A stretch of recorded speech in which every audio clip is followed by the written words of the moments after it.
SIR என்பது form 6, form 7, form 8 இதில் என்ன நிலைப்பாடு எடுக்கப் போகிறார்கள் என்பதை இன்னும் தெளிவுபடுத்தவில்லை. இறந்தவர்களுக்கு வாக்கு இருக்கும், உயிரோடு இருப்பவர்களுக்கு வாக்கு இருக்காது. அங்கு வேலை பார்த்துக்கணும். இப்போ சந்தை வேலூர்னா உழைக்கும் மக்கள், நேர்மையாக வாழ்கின்ற மக்கள்.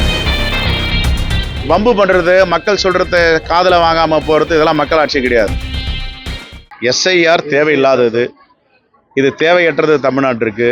இது மிகப்பெரிய விபரீதத்தை ஏற்படுத்த போகிறது. குறிப்பாக ஸ்ரீபெரும்புதூர் தொகுதியெல்லாம் மிகப்பெரிய பாதிப்புக்கு உள்ளாக போகிறது. எங்கெங்கெல்லாம் புலம்பெயர்ந்த தொழிலாளர்கள் வசிக்கிறார்களோ அவர்களை திசை திருப்புவதற்கும் அவரை கையில் எடுத்து அரசியல் செய்வதற்கும் இது உதவ போகிறது.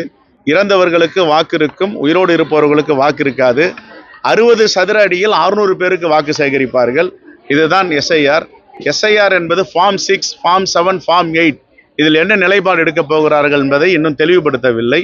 இன்னும் சொல்ல போனால் ரிமோட்டில் ஆப்ரேட் பண்ணுவது போல டெல்லியில் உட்கார்ந்து கொண்டு ஆன்லைனில் எந்த வாக்குகளை எடுக்க வேண்டும், எந்த வாக்குகளை எடுக்கக்கூடாது என்பதை தீர்மானிக்கிற சக்தியாக தேர்தல் ஆணையத்தோடு சேர்ந்து அங்கு வேலை பார்த்துக்கணும். இப்போ சந்தை வேலூர்னா உழைக்கும் மக்கள், நேர்மையாக வாழ்கின்ற மக்கள்.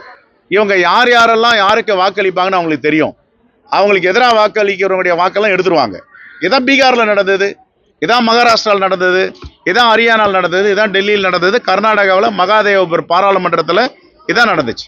இப்போ இதை தமிழ்நாட்டில் புகுத்தலாம் நினைக்கிறாங்க. நாளைக்கு மாண்பு முதலமைச்சர் அவர்கள் அனைத்து கட்சி கூட்டத்தை கூட்டியிருக்காரு. எல்லோரும் டிரான்ஸ்பரண்டாக பேச போகிறாங்க. இது தேவையா, தேவையற்றதா, இதில் நலன் என்ன, பாதகம் என்ன, சாதகம் என்ன என்பதை பற்றி ஆராய்ந்து ஆலோசனை செய்ய இருக்கிறார்கள்.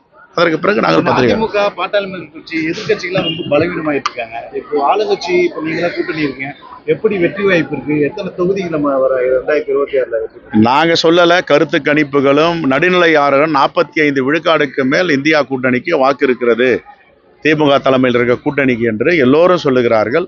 இன்னும் போக போக அது 50 விழுக்காடை தாண்டும் என்று. என்ன காரணம்னா திட்டங்கள் தான். இப்போ சந்தைவேலூரில் வரோம் அப்படின்னா என்னென்ன திட்டங்கள் சரியா இல்லைன்றதை ஆய்வு பண்ண சொல்கிறோம். டேங்க்ல மரம் முளைச்சிருக்குன்னு சொல்கிறாங்களா, செடி உடனே அகற்ற வேண்டும். சுத்தம் செய்யணும், உடனே சுத்தம் செய்யணும். பள்ளிக்கூடத்தில் சிதலம் அடைஞ்சிருக்கு, அதை உடனே சரி பண்ணணும். இதுதான் மக்கள் ஆட்சி. வம்பு பண்ணுறது, மக்கள் சொல்கிறத காதில் வாங்காமல் போகிறது, இதெல்லாம் மக்கள் ஆட்சி கிடையாது. கடந்த காலங்கள் இருந்துச்சு. மக்களுக்கு சேவகம் செய்ய தான் மக்கள் பிரதிநிதியும் அதிகாரிகளும் இருக்காங்க. அதை புரிந்து வேலை பார்ப்பதால் இந்த ஆட்சிக்கு நற்பெயர் இருக்கு. பல திட்டங்களை கொண்டு வந்திருக்கிறார்கள். இந்த வேலை வாய்ப்பில் முன்னுரிமை. இந்த கம்பெனிலாம் இங்கே இருக்காங்க. என்ன சொல்கிறாங்க, பாலிசியில் ஒரு கிராமத்தில் சந்தை வேலூரில் கம்பெனி இருக்குன்னா சந்தை வேலூரில் அந்த ஊர் ஆட்களை வைத்தா பிரச்சனை வரும்ன்றீங்க. எங்களுக்கு அதை மாற்று கருத்து இல்லை. ஆனால் நாளைக்கு நல்லது கெட்டது அந்த கம்பெனிக்குன்னா இந்த ஊருக்கார தான் போய் நிற்க போகிறாங்க. நாளைக்கு ஒரு தீப்பிடிச்சிருச்சு, ஒரு விபத்து ஏற்படுதுன்னா யார் போக போகிறாங்க?